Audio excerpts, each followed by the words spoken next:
And also of note, there is a very specific and important torque setting that these will have, and you'll want to make sure you have those specifications for torque before you take these apart, because you will absolutely have to torque them back to spec. So notice I'm just turning about 1/4 of a turn at a time until they loosen up. All right, there we go.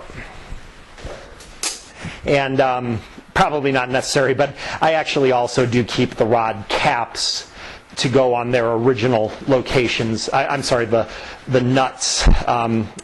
The nuts go back onto the rod cap original locations. At least I do that.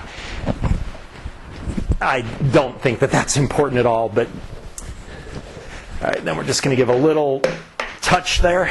All right, and I can see the bearing came off with the cap, so that's just fine. And also the bearing has an orientation. You can't mess up the bearing though, because there is actually a little tang here that the bearing has a little tang here to go into the groove, and so the bearings can only fit in one way with this setup. But what I'm looking for is I'm taking the bearing out and I'm going to clean it just a little bit. And what I'm looking for is if any of the material is gone, any evidence that there's been a lot of wear. And there's a little bit of lines through there. I don't know how well you can see it through the camera. That looks perfectly fine to me.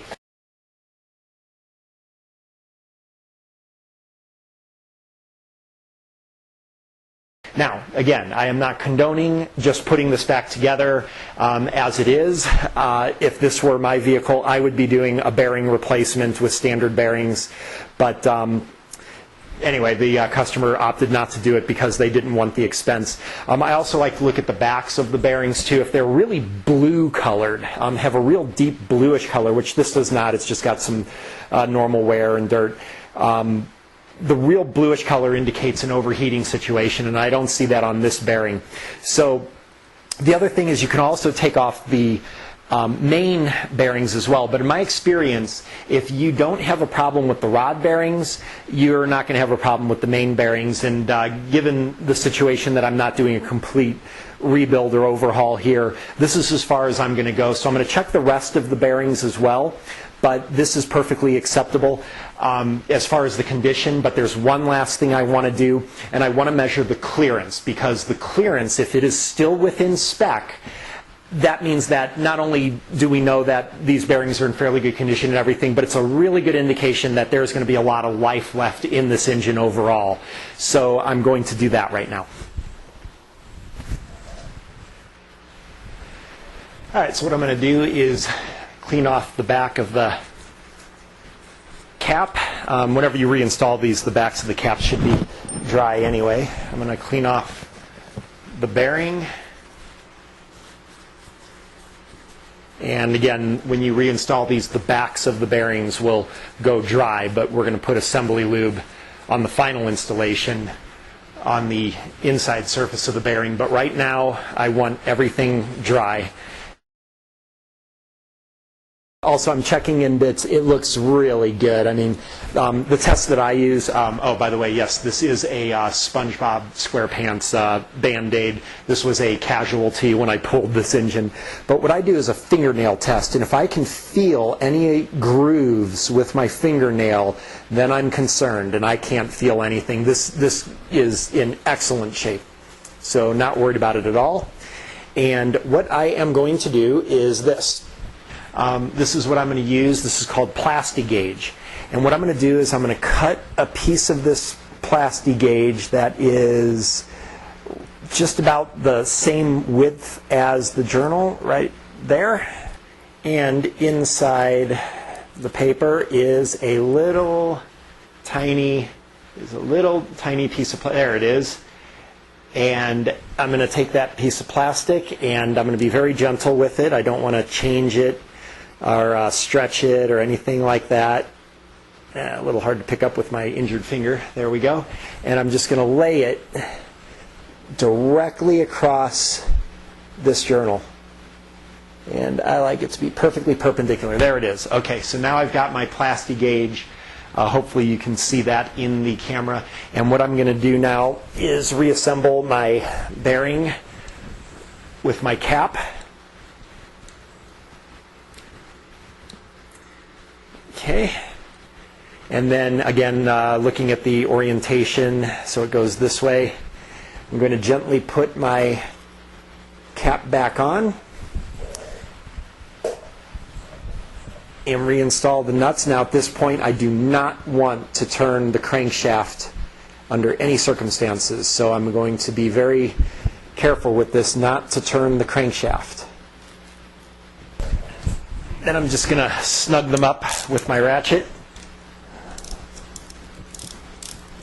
Again, being very careful not to turn the crankshaft, and also I'm just kind of going an even number of turns each side until it starts to lock down. And again, there is a torque setting here that we're going to set this at in 3 steps. I've got this all printed out from my all data here, and the torque is going to be, if I remember correctly, 32 foot-pounds for a connecting rod. 36. Okay, so 36 foot-pounds. And I'm jumping ahead to the final sequence, so there's 36 and 36. Now, what I want to do is, again, without moving the crankshaft,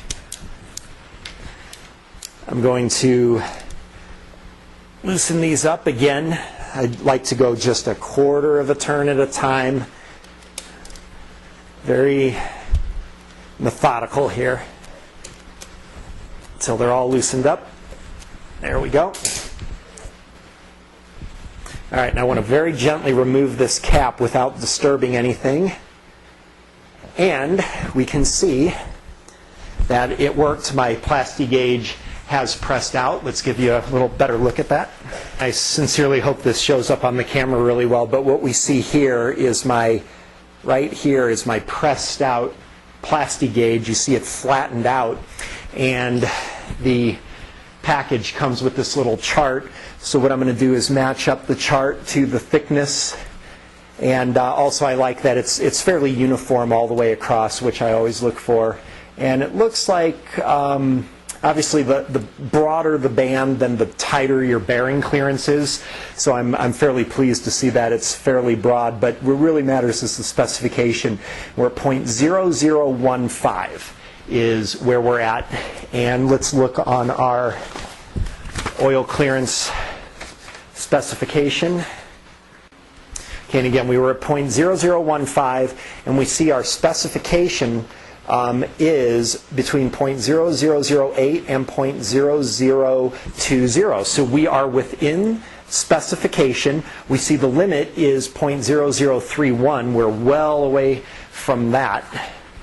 0.0031 would be a very thin, right about there would be 0.0031, a very thin line. It's white, so it's not going to show up. And we are well within specification here. So really, honestly, in my experience, just doing this one is satisfying for me, but I'm going to go ahead and do the rest of them just to be safe. But what this tells me is that you can also just use your fingernail to remove the plasti gauge, but it'll dissolve in oil, so it's really no big deal. But what this tells me is that the oil clearance is good. There should be very good oil pressure in this car, which is another thing that normally I would do too, is measure the oil pressure. But I have the luxury, again, since this came from a running vehicle that had an oil pressure gauge, actually, I was able to tell that there was already good oil pressure. So all this was kind of moot. But typically you won't have that luxury. So I know we've got plenty of bearing life left, plenty of engine life left. I think this thing is going to be a good plug-and-play engine, and the guy's going to get lots of life out of it. So I'm pretty happy about that, and hopefully he is too, because we won't have to put any money into this vehicle, which he doesn't have anyway. But next week, we're going to actually show the video of the removal and installation of this very engine in the car, so hopefully you'll look forward to that. And again, thanks for watching. I hope you found it helpful.